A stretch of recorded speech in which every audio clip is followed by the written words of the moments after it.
কসবা ল কলেজের গণধর্ষণের ঘটনা, সেই ঘটনার মামলায় চার্জশিট পেশ করলো এবার পুলিশ। 58 দিনের মাথায় আলিপুর কোর্টে চার্জশিট পেশ পুলিশের। প্রাক্তন টিএমসিপি নেতা, কলেজের অস্থায়ী কর্মী মনোজিৎ মিশ্র সহ 4 জনের নামে চার্জশিট। চার্জশিটে নাম রয়েছে প্রমিত মুখোপাধ্যায়, জেব আহমেদ, পিনাকি বন্দ্যোপাধ্যায়। 58 দিনের মাথায় 650 পাতার চার্জশিট দিল পুলিশ। 80 জনেরও বেশি সাক্ষীর বয়ান রেকর্ড করা হয়েছে। গণধর্ষণ, আটকে রাখা, অপহরণ, প্রাণনাশের হুমকি সহ একাধিক ধারায় মামলা করা হয়েছে। কসবা গণধর্ষণ কাণ্ডে তথ্য প্রযুক্তি আইনের ধারাতেও মামলা হয়েছে।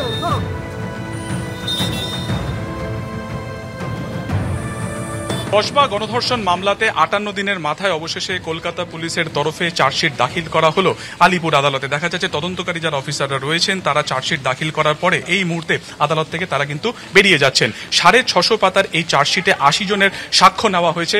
4 জনের বিরুদ্ধে কিন্তু অভিযোগ দায়ের করা হয়েছে এবং তাদের বিরুদ্ধে কিন্তু চার্জশিট আনা হয়েছে, যেখানে মনোজিৎ মিশ্রা, প্রমিত মুখোপাধ্যায়, জেব আহমেদ এবং নিরাপত্তারক্ষী পিনাকি বন্দ্যোপাধ্যায় ছিল। সব মিলিয়ে আজকে এই 80 জনের সাক্ষ্য সহ 650 পাতার চার্জশিট কিন্তু দাখিল করা হলো আলিপুর আদালতে। ক্যামেরা অতনুকুণ্ডুর সঙ্গে সুকান্ত মুখোপাধ্যায়, এবিপি আনন্দ, কলকাতা। 57 দিন পর আজকে 58 ডে। আজকে আমরা ওই 4 জন, যে 4 জন আমরা প্রথমে নিয়ে এসেছিলাম তাদের 4 জনের এগেস্টে আমরা চার্জশিট দিয়েছি। লার্নেড কোর্ট কগনিয়েন্স নিয়েছেন এবং কপি সাপ্লাইয়ের জন্য ডেট ফিক্স করেছেন। কবে ডেট হয়েছে? 4 সেপ্টেম্বর মতো চেক করে বলছি। কাস্টাডিতে রেখে ট্রায়ালের প্রেয়ার দেওয়া, সেই রেসপেক্টে আমরা প্রথম দিনও বলেছিলাম যে সিরিয়াস অ্যালিগেশন আছে, আমাদের কেস ফুলপ্রুফ কেস, আমরা কাস্টাডি ট্রায়ালের জন্য প্রেয়ার করব।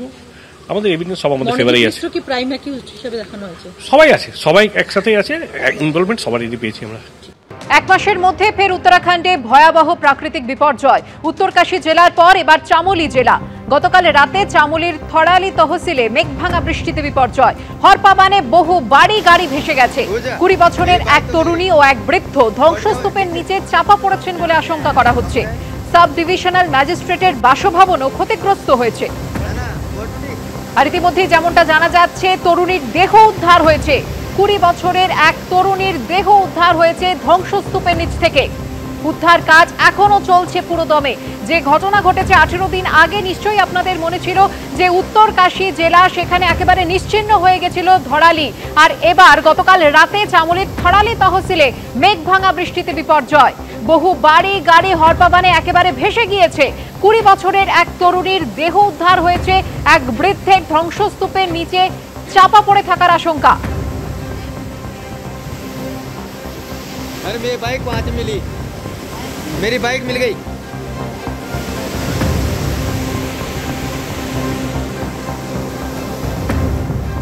प्रशासन इसे प्राकृतिक आपदा बता रहा है और जिस तरीके से एक के बाद एक आपदाएं देखने को मिल रही हैं, आपने देखा होगा कि 5 अगस्त को धराली के अंदर जिस तरीके से तबाही का मंजर देखने को मिला, उसके बाद आप देखिए कि जो सयाना चट्टी है वहां पर अचानक से जो यमुनोत्री का पानी है वो रुक गया और जो भारी बारिश हुई उसकी वजह से जो मलबा है, जो पेड़ है, वो नीचे आ गए और यमुनोत्री का जो बहाव था वो रुक गया, जिसकी वजह से लगभग 1 किलोमीटर में जो पानी है वो रुक गया और जो वहां आसपास के इलाके थे वहां पर जलमग्न की स्थिति हो गई। जो घर है वो डूब गए और जो यमुना पर कहा जाए एक तरीके से पुल बना हुआ था उसके नीचे तक पानी पहुंच गया, यानी 4 फीट नीचे इस वक्त पानी बह रहा है। और यही वजह है कि प्रशासन की पूरी कोशिश है कि जल्द से जल्द इस झील के पानी को निकाला जाए, नहीं तो अगर स्थिति यही बनी रही तो आने वाले दिनों में जो अगर बारिश होती है या मौसम खराब होता है तो स्थिति और खराब हो जाती है।